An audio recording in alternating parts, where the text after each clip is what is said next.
US President Donald Trump announced an official end to the war between Iran and Israel on June 24, after 12 days of deadly fighting.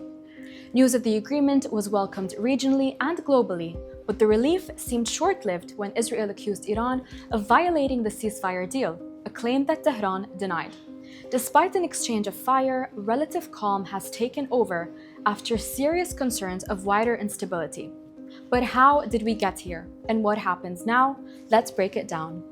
On June 13, Israel launched a barrage of strikes inside Iran, striking nuclear, military, and strategic sites. As grounds for the attack, Israel used a report by the International Atomic Energy Agency, which accused Iran of violating its obligations.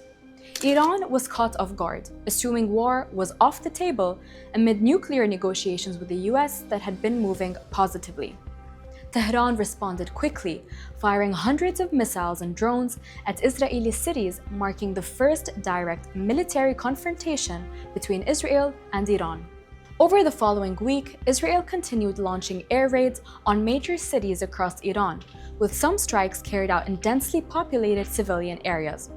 Iran's missile barrages also persisted, some breaching Iron Dome defenses and striking cities such as Tel Aviv, oil manufacturing facilities in Haifa, and a hospital in the south. Iran said at least 610 people had been killed and more than 4,700 wounded since the start of the war. Israel said at least 28 people had been killed by Iranian fire, and widespread destruction was documented in both countries. On June 22, Washington stoked regional fears further by intervening in the war directly. The US struck 3 major Iranian nuclear sites in Operation Midnight Hammer, with President Donald Trump describing the attacks as very successful. On June 23, Iran retaliated by firing missiles at a US airbase in Qatar. All were intercepted except one, with no casualties reported. Staff had already been evacuated, and Mr. Trump said Iran had warned of the attack well in advance. The Arab world condemned the strike, while Iran said it was fully committed to its neighborly relations with Qatar.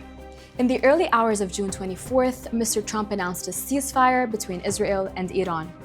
While Israel said it had accepted the proposal, Iran did not respond, and both were accused of violating the agreement by the US president, whose patience was visibly wearing thin. In an angry interview, Mr. Trump said the countries have been fighting so hard and for so long that they lost focus of what they were doing, referring to decades of conflict through proxies in the Middle East. So will this ceasefire bring an end to the war only, or will it also apply to hostilities in the shadows?